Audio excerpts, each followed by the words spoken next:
Good evening, I'm Jim Whaley. Tonight on Cinema Showcase, it's my great pleasure to have as my guest one of Hollywood's greatest stars, Mr. Van Johnson, better known as the Masked Man. Right now, he's starring in Atlanta at the Midnight Sun Dinner Theater in Send Me No Flowers. I hope you'll join me tonight for a fascinating talk with Van Johnson on Cinema Showcase.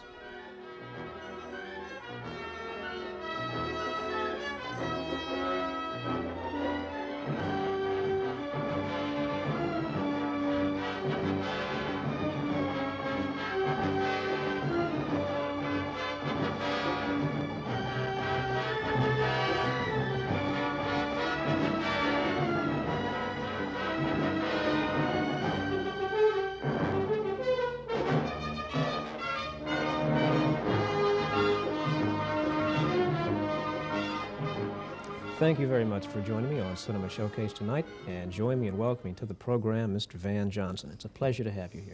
It's nice to be home, Jim. I say home because I played Atlanta so many times, I need a passport. Do you think the city changes? It's a whole new city. It's a whole new city since Rhett and Scarlett left, and I left with Butterfly. No, it's a frightening, terrifying, all these buildings. Where are they going to go? The clouds are going through them now. I went through a certain hotel the other day. I will not name it. It was the most frightening experience. I had to take a Dramamine to get out of it, and what I had it was a terrifying experience. Because this is what's going to happen, not in my generation, but in these young people who are sitting here. That's what the hotels and the apartment complexes are going to be like in Moscow, I'm sure. Where they're all self-sustained. Ice skating rinks, swimming pools, all those shops. Fabulous, fascinating. But I suddenly felt like a displaced person. I'm not very fond of staying on the 60th or 70th floor of anything. Well, the clouds keep going through. That's the only thing. No, and I'm afraid of, since the, you know, it's the age of, not destruction, what do you call those towering inferno pictures? Disaster film. Disaster. It's the age of disaster. And it's all those earthquakes and that's all I can think of since I heard about it. I didn't see it. But I'm very happy on the 4th floor in another building. I was, as I told you before, extremely pleased with Send Me No Flowers, which I think is a very funny play, and you've got I think just a marvelous cast here that I've rarely seen a cast that works so well together. Well, we've been doing it for a long time, Jim, playing together professionally, that is. Yeah. Bob Mokus from the Cleveland Playhouse, I've always used him as my drunken neighbor, Arnold.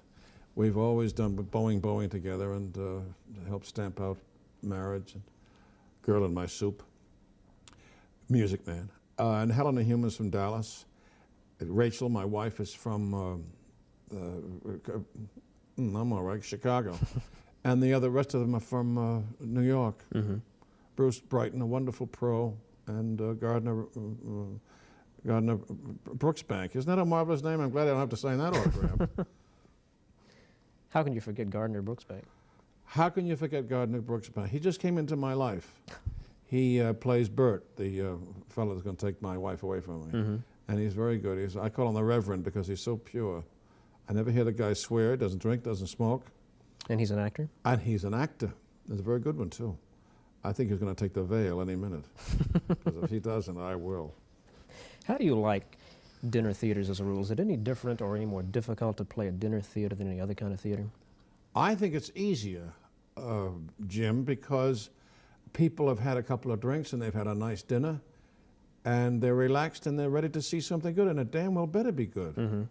And to bring a Broadway show in with an aging star who saved his money, it ain't easy. But I think Mr. Jorgensen showed great taste in bringing me here. Absolutely, absolutely. Because I've fallen in love with the Midnight Dinner Theater, not only because of the staff, fore and aft, but because of the food, upstairs and down. Yes. I am there every day for lunch and every night for supper. I'm afraid to look at my bills. I stopped smoking, you see. Now I can't stop eating. I notice you don't smoke. It's good to know Scandinavian food is not fattening. Isn't it awful? Don't look. You got those lights up high, boys. No, we've had some. They gave us a beautiful supper after the opening night, Mr. and Mrs. Jorgensen. They're so sweet. They're very, well, European and hospitable. Me being Swedish and he being Danish. And I just think it's a great operation. Do you have any feelings about whether or not dinner theaters ought to do heavier fare? Do you think they ought to continue to do light stuff all the time? I know it sounds bleak, but I don't think I want to go to see I won't name any plays that I've followed, but I've gone in to see them the night before they close, and it's heavy furniture. I think people today, there's not enough laughter in this world. True. That's why I was brokenhearted when poor Freddie Prinze decided to leave us. The people that are going to miss that kind of zany comedy and those laughs that that boy brought into the world, not only his family, his own, and his baby, but the people, the audiences, and the people in hospitals, and the old people at home alone. We need to look and laugh at crazy, zany situations today. Mm-hmm. There's not enough laughter in this world. Mm-hmm. So I try to make people happy, and there's no message to send me no flowers. We leave that to Western Union, if you can get them on the phone. But so I'm a big believer in laughter and sending them home happy. The fan mail that I get always says we laughed all the way home, and then I know I've done my job for the night. Mm-hmm. Well, as one of your great directors, Frank Capra, once said, life is not without humor, so why not try to find it? Beautiful. There's the man who Mm-hmm. directed Lost Horizon and State of the Union, as Mm-hmm. you say. Yes, well, we're settled in this crazy, strange, mixed up, turbulent world today. So let's be happy. Yeah. What about in traveling about from city to city? Do you find that audiences react to different things? What's funny in Cleveland may not be funny in Atlanta? No, I've been very lucky. If I don't get a laugh, I'll mug or do something outrageous. You know, you can do too many dinner theaters, too. I just finished a Quincy with Jack Klugman. He says, you know, you're mugging an awful lot. You're stealing all my scenes. I said, too many dinner theaters, Jack. To me, he said, what is that all about? I'd like to play. I said, they're dying to have you. At least you can sleep late in the morning and not have to learn 20 pages of dialogue a night. No, I find audiences are pretty universal. And I've played in London, and I've played all over this wonderful country. Mm-hmm. But universal is laughter is universal. Okay. That's the end of that. Okay. I've got 2 or 3 more for you. Like No, that, if you listen. can be patient. But having done as many movies as you have, and really been 125. and really do you been believe it? brought up in the movie industry, so to speak, and you've done a lot of theater lately, can you really say, what is it that makes theater so special to a lot of people? Some actors say they won't do anything but theater. Maybe it's those actors who haven't really been successful in the movies. Well, I prefer the theater myself, Jim, because I can sleep late in the morning and I don't have to learn all that dialogue. And sitting around, I just finished a Macmillan and Wife with Rock, and another Quincy with Klugman. And I thought, oh, the boring, sitting in these chairs, tripping over those cables, and try to sit quietly on a set and rehearse the lines or something, because there's some grip that always has to move for a light or something, or move you for something else. But it's, and the hours, I'm too old. I say, I don't want to do a series. They keep coming after me with a pilot and to do a series, but that's a life shortener. Mm-hmm. That's a young man's world. It's their world. Mm-hmm. And I think I waited too long, and I certainly don't want to go into all that now. I mean, You almost into the did. TV world. You almost did The Untouchables, didn't I you? turned it down, yes, Yeah. with no regrets at all. I went to London and did Music Man instead for a year and a half. Bobby Stack, who's a great pal of mine, and I've done lots of Name of the Games with him. He said that I blew $3.5 million. I said, yes, but can you sing 76 trombones? Anyway, no, I've turned down a lot of series, thank God they still want me. Mm-hmm. But I'd rather go out and do a guest spot here and a guest spot there and let them worry about their Nielsen's and their ratings. No, thanks. Yeah. At what point did you decide you wanted to be in show business? How old I were think you? the day I walked out of my mother's womb. Well, I was a child of divorce from a small town in Rhode Island, Jim. And I guess it was a lonely childhood, and I didn't know it at the time, but as I got older and I saw kids who had families and brothers and sisters at home and 2 parents, and I started feeling not sorry for myself, but knowing that I was different. And I guess my father used to send me to the movies for something to do after I did my chores. Mm-hmm. Had to earn it, scrub the floors and make the beds and do the laundry. I mean, that was just all right. And I'm glad it was character building. So and in those days, it was a dime before you all were gleams in your father's eyes. I remember seeing the first Quo Vadis, the first Ben-Hur, for a dime. Jeez. Can you imagine? $4.50 today for what? Some of those with the bare buns? Nobody wants to.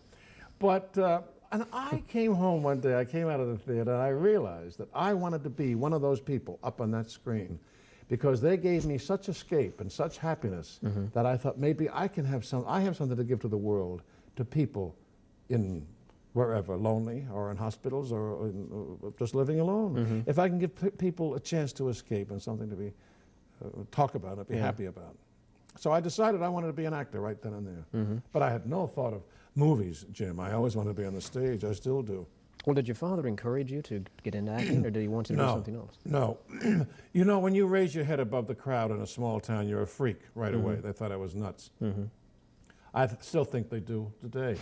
But although I hear from most of them asking for pictures and stuff for their grandchildren, 'cause you know, I spanned 4 generations, 4 of those.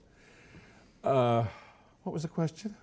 Did your father Did your father come from Ireland, to God and but Jesus? No, he did not encourage me, Jim. And as a result, the more he discouraged me, the more I was determined, because I knew I had something inside me to express, to give. And it was either that, to be that, or to be a minister. And I always wanted to go into the priesthood or whatever. But no, so he didn't at all. And well, you got to play a minister several times in the movies. Oh, yes, yes. I love putting that collar on because it does something up here to me. Yes.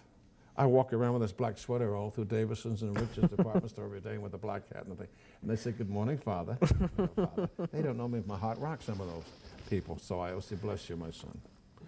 And I think I'll take the veil one of these days myself and give it all up. You mean there's somebody out there who doesn't know who Van Johnson is? Well, there are people. Now, I went into Britches yesterday, which is in the... I'm plugging an awful lot of places. I don't mean to do that, Danny. But... and a young man came up to me. I wanted to look at some luggage because I'm always needing another piece of luggage, that is.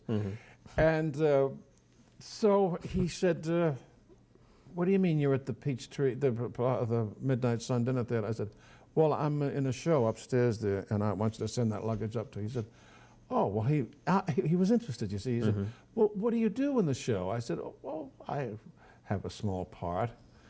He said, "Well, may I ask your name?" I said, "Van Johnson."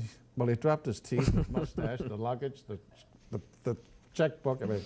He said, "You?" I said, "I saw you in all those Lucy shows." I said, "What about all those 125 movies?" Anyway, so it's possible. He's a 21-year-old boy from New York named Arnie Gale, and he did not know Van Johnson. I did not sleep very well last night. But he was very kind, and he said, "May I bring my girlfriend to the show one of these nights and bring her backstage?" I said, "Yeah, be my guest." Arnie Gale, though, was off your Arnie Christmas Gale card list, I bet. is going to be sent back to New York. What was your first professional break? I guess the Cherry Lane Theater in New York, the hardest part was getting in, and the hardest part was leaving home and leaving my father, because I kept house for him. I scrubbed, I cleaned, I did the cooking, and because my little grandmother died after my mother after they divorced. There was nobody, and he would not have a housekeeper, so I had to darn well learn how to do it myself. As I said before, it's character building. And I hated to leave this man, but I knew that I could not stay in a small town or stand it much longer, so I just had to go out and give it a try. And of course, I would pick the Depression to go to New York with $5 in my pocket. That's what they call chutzpah. Well, that's more character building, too. More character building, too. Thank you, Jimmy. You're going to go to heaven. I told you.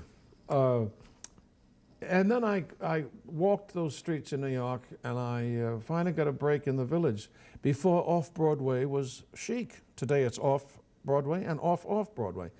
But I got to the Cherry Lane Theater, which has kind of a legend, and there were 2 kids closing the night before, and they just came up to pick up their makeup boxes, and they were leaving the theater as I was going in for the first day's rehearsal. And his name was Bobby Walker, and her name was Phyllis Isley, who later became Jennifer Jones. Right. That was the beginning of my saga. You did a couple of big Rodgers and Hart shows in New York. What sort of experience were those? Marvelous. And the kids today will never have those. They'll have it in another way. But to know Larry Hart and Dick Rodgers and Mr. Abbott, George Abbott, who directed all those shows, and Bob Alton, the choreographer, there were Too Many Girls with Desi Arnaz and Eddie Bracken, and Pal Joey with Gene Kelly and June Havoc, Vivian Siegel. And there were 2 guys hoofing in the line next to me on either side of me, who later went on and did other things. One is the head of TV at Universal Studios in Hollywood now, Richard Irving. And the other boy became Stanley Donen, the director in London. And they were hoofing. Well, they both had 2 left feet, but they faked. They were good fakers. A lot of people from the top Broadway shows of the 30s, I guess, went to MGM, didn't they? I know, because Bob Alton went to MGM. Yes. Stanley Donen wound up there. Yes. You wound up there. Yes, thank God. What was it about, I guess MGM just rated the shows for the best talent, or what? It was the Tiffany of the business, I think. Cartier, MGM, they seemed to, even their Bs looked like As. And God knows I did a lot of Bs for them, all those Dr. Kildares. I guess they had a better talent scout. Mr. Mayer had a nose for talent, for star making. Because when I walked down that long red carpet that day in his office to sign the contract, I noticed he was flanked on both sides by two of his henchmen. They all later became great friends, and I signed for $300 a week. No, I signed for $250. Then it went up to $8,000. That's quite a jump. Well, not the next year, right. Jimmy. Yeah, sure. Gee, you can't take him anywhere. Anyway, no, I was there for nearly 20 years. Yeah. Well, what was it though that set MGM apart? Was it the fact that they had more money to spend, or? I think they had a better talent scout, and then their choice of stories, and they nurtured you, and if they realized they had a potential star, which the public makes, and when they sent all those sneak previews out with the pictures, and they saw the immediate audience reaction of a young freckle-faced boy like me, like I was, then they immediately go to work and give you the stories, and they use you too. It's not all Cinderella time. Yeah. I guess it wasn't just the stars either, but every area, looking back on that, being a film buff as I am, and when you consider how much talent they had under contract in every area, music, the art directors, the costume designers, they were the very best. Yes. I mean, a set by Cedric Gibbons was Cedric, yeah, the bought best. one of his houses Sure. when he was married to Dolores Del Rio. But you're right, it was, and then Irene was dressed the girls, dressed the ladies, and Sidney Gilleroff did the hair. We had some fella doing the clothes, but nobody cares about that. But you're right, they had the best of everything. They couldn't miss. Do you remember your first impressions of the studio? Well, Eddie Bracken took me around to a few of the studios before I signed at Metro, and they were interesting and fascinating, all had their own bunch of stars. But there was something about MGM. As soon as I walked through those gates, I knew I was home. I have a great ESP about life anyway, and I just felt love right away, and I knew this was going to be my home for a long time, and it was. But today, I don't like to go out there at all, Jimmy. It's another world. If I have to go out to do a Quincy or a Macmillan or a McLeod, it's against my will, but I have to get my face on that screen once in a while. Otherwise, I wouldn't sell tickets. And at the I imagine it must sun. be quite a jolt to go back to MGM in particular. I wouldn't go back there. I've never been back. I've turned down more jobs and series. I was going to do the Dr. Kildare series, and they got Dick Chamberlain. You've heard of that kid? Oh, sure. Whatever happened to him? My hat's off to taken to Richard the stage, Chamberlain. too. Yeah, he's done it. He's done some wonderful things since. But to go back there today, I couldn't go back to Metro. No, it's too traumatic. I spilled too much blood there. I built 4 sound stages for them. Of all of the early pictures you did, I guess A Guy Named Joe would be the one that really catapulted you to superstardom. There was no such word as superstar in those days. I don't know where that came from, but I guess I think it's used a little too freely. It's one of those words Edwin Newman was pointing out, like pre-planning. What does that mean? It's planning. Yes. Like superstardom. You're either a big star or you're not. That's right. So, Yes, exactly. What was the question, Jim? I've forgotten. A Guy Named Joe. The Guy Named Joe. Yeah. It wasn't an overnight thing. They put me in a lot of things. First of all was with Clark Gable, Somewhere I'll Find You with Lana Turner. Then the human comedy with Mickey Rooney. I was his Marvelous brother. film. Saroyan. And then Two Girls and a Sailor with June Allison, Gloria DeHaven, and they all came together. Then the first Dr. Kildare. So I did about 5, 6 pictures a year. So when we all tested for A Guy Named Joe, Richard Carlson, James Craig, Bob Young, Robert Young, myself.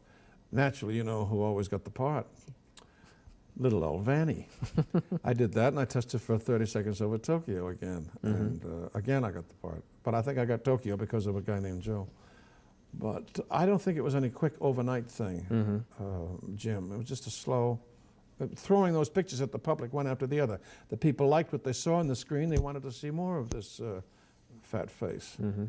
Did they have taste? But it was during A Guy Named Joe that, didn't you begin really a lifelong friendship with Spencer Tracy? Oh, yes. He's my mentor. They don't make people like Spencer Tracy anymore. he forgot and threw away more than what most kids are still trying to learn today, the young actors I'm talking about. And he made it look easy. That was the toughest part of the whole thing. And he often used to say that. He said, make it look effortless, make it look easy, because that's the toughest part of acting. No, we'd have dinner 2 or 3 times a month. And he'd sit in his rocking chair, rocking forth. I said, well, what's Bogart up to? What's that Hepburn up to? Is she behaving herself, that bag of bones, that Kate Hepburn over there? Oh, he had a great Irish wit. He was a marvelous, marvelous man. Tortured and tormented, but who isn't? Yeah, and his advice to young actors, I think, was so marvelous. Something like, learn your lines and don't bump into the furniture. I said that at a press conference the other day. Is that where you got it from? Was that where I got Or it have you from? had it before? I've had that before. Oh, you have? That's a Spencer Tracy. Actually, I think it was Lynn Fontaine. Oh, really? Yeah, because I spent a lot of time with him up in Genesee Depot. And I said, Miss Fontaine, did you... No, it's Miss Lynn, of course. I cannot call her Lynn. Miss Lynn, did you ever say this? She said, well, darling, it wasn't quite like that. I sound like Hermione Gingold. She said, speak up and don't bump into the furniture. Very close, something very close like that. Anyway. It's good advice. I'm not one of those method kids. I think it's fine for some kids. It works for some actors, fine. But to have to call your analyst to find out when you drop the second shoe in the third act, I don't understand that. Get on with it. When you were making films during that period, did you find yourself observing the other stars and finding out? Always. I never stopped learning. I'm still learning today, Jim. I never stop learning. But I wasn't working, and that was very rarely. I would go over on a Spencer Tracy set or watch Ingrid Bergman shoot Gaslight with Boyer and that wonderful Angela Lansbury, and Tracy and Lionel Barrymore, even Fred Astaire dancing with Ginger or Judy or whatever, Gable, Walter Pidgeon. You can learn from everybody. You can also learn what not to do. As I said to these kids before, you can learn what not to do today, too. Oh, yes. Even when I'm in theaters and plays and shows, I stand on the stage if I'm not on, and I'm always on now. I stand on the wings and watch. I love to watch. I love to watch. Well, I think when you lose that capacity or that ability or the need to learn, you've really lost something. It's sad because I see some actors, I won't name them, but a big star made the other day, why are you doing this series? He said, for the money, strictly for the money. Well, that's all right, but it's sad too, because if he doesn't enjoy it, and he's miserable. I said, why did you sign again? Why did you sign again for another bunch of years, seasons? He said, for the money, for the money. Well, that's all right, but don't you enjoy it? No, I hate it. I can't. It's an effort. It's a struggle. It's beginning to show on that screen, too. Oh, I would think the camera could pick that up quicker than anything. Everything. You cannot lie to those iron monsters. Yeah. They've always been kind to me. The lights, right. Let me ask you about some of the directors you've worked with, because you work with, I think, the best at MGM, Victor Fleming, Frank Capra, Clarence Brown. Do you have a favorite director? Richard Brooks. Really? And Mervyn LeRoy. Frank Capra. Richard Brooks did the last time I saw Paris with Liz Taylor. And we went all over Paris and Rome, France, and Marseille to shoot it, the second unit stuff, but we shot it there. And Capra did State of the Union, as you know.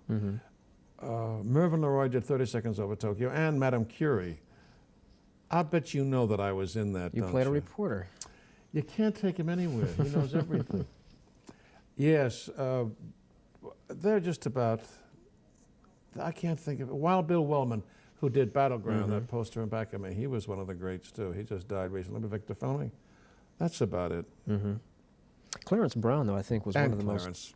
He's kind of an underrated director, because whenever they talk about the great directors, for some reason, Clarence Brown isn't mentioned. And I know. And you see, I just forgot to mention Clarence Brown's name just now, so I'm guilty of that, too. No, he was a very sensitive director. He did all the Garbo films, except for one that Mamoulian did, and Boleslavsky. But Clarence, we did the Human Comedy together, and Plymouth Adventure. And When in Rome, I was a priest. Again, right. Again, you see, I better take that deal one of these days. And When in Rome with Paul Douglas, who played the gangster. What are your favorite performances? I know last time I saw Paris would have to rank up there, as would Battleground. Caine Mutiny? You're absolutely right. It was last time I saw Paris with Liz, Caine Mutiny, Battleground. End of the Affair with Deborah Carr, And a picture I did in London called 23 Paces to Baker Street. I was a blind author. It's a Hathaway picture, wasn't it? Henry Hathaway. Yeah, Oh, yeah. God, he knows everything. Yeah, that's about it. If you get 5 out of 125, I think you're pretty lucky. Mm-hmm. Deborah Carr, I'm glad you mentioned, because she is, it's probably not good to have favorites in anything, but Deborah Carr is one of my very favorite actresses. You've got great taste, Jim. Thank you. She's a wonderful gal. What was she like to lady. work with? One of the best, one of the dreamiest. And you must remember, that was my first time, not only out of America, to go to work in a foreign country, but also the first time in a foreign country, as well as out of the studio, I meant to say. So I was terrified to walk into Elstree, or it was Shepperton Studios in London, and John Mills was in it, and Deborah and Peter Cushing, who later went on to do one of all those ghoulish things. So it's terribly sensitive, sweet man. I laugh when I see some of those pictures that Peter Cushing is doing. He's hanging on somebody's drain pipe, pulling the blood out of the thing, or some goiter. And he's such a gentle soul. He's just the opposite of Dr. What is it he does? Faustus, whatever. Whatever, yeah. Dracula. Dracula, yeah. He and Chris Lee. But oddly enough, the boy, it was in the last time I was at Paris with Liz Taylor, there was a young man who had one short scene where he knocks me out. And I thought to myself, that boy's going to go on and do something. Roger Moore. Doing a picture with Martin Carroll in Spain years ago, The Action of the Tiger. Young man came to be my engineer on the boat. I said to Terence Young, the director, I said, look at that guy, he looks like a young Howard Hughes. I said, you got to give him some close-ups. He said, hasn't got a chance, hasn't got a chance. Sean Connery couldn't miss with that wonderful Welsh burr. Yeah. The Scottish, forgive me. Must have been something about Van Johnson pictures that future James Bond. I was always lucky for young kids coming in and doing 1 or 2 scenes. Yeah. There was a boy who played, not my co-pilot, but played in the 30 Seconds Over Tokyo. He came on the set every day with those sleepy eyes, and those eyes at half-mast. And I said, Mervyn LeRoy, look at that face. He said, he hasn't got a chance. Mervyn said, he hasn't got a chance. He's all right, he might have a few lines. I said, you watch Bob Mitchum. 30 minutes has gone by. I don't believe it. This has been a very fast half hour for me. I haven't shut up. But it's been very fascinating. enjoyable. They're not all like you, Jim. You know, you're a great feeder. You have a great simpatico, and you do your homework. Thank you. The fact that you're a buff doesn't hurt. Coming from you, that's quite a compliment. And we were very late finding the studio today, folks. You've been very patient. I want to urge everybody to go see you at the Midnight Sun Dinner Theater in Send Me No Flowers, a very funny play. And I hope you'll get a chance to come back and see us again. I'd love to. Next time I bring those clips for Danny. Great. From Thank you. Battleground. Thanks again. God bless you. Thank you. My thanks to all of you for watching, and until next time, good night.